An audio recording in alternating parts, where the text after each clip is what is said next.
Let's learn about censored regression, and our example will be the 2-bit regression.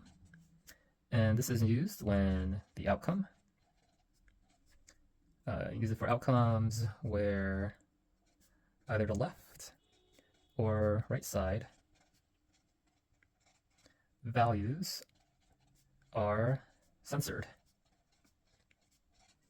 Let's take an example.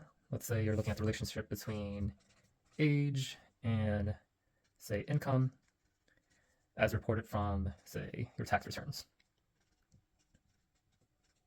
And the thing with tax returns is you only file a tax return, at least in the US, when you have income. So if you don't have income, you don't file a tax return. So 0, for example, you probably won't actually see any values. And I think it's also the case that if you make under, I don't know, let's say 5,000, you don't have to file any tax returns either. So let's say we have 5,000 here, and then, I don't know, the max can be, let's say, I don't know, 5 billion, for example. So we have a relationship between age and income, and you start seeing income data when you have 5K worth of income.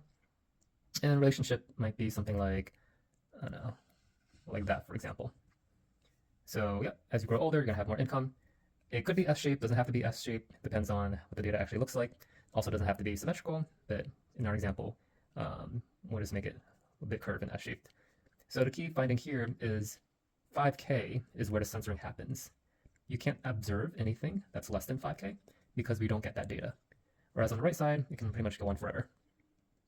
So the idea of 2-bit regression is it accounts for this left censoring rather than try to predict anything that happens before the censoring. So it won't make any predictions for under 5K in income. In terms of extra material, we can also compare censored versus truncated regression. So as I mentioned before, censored regression is for values where you only observe it when it's in the range. For example, income, same thing with wages.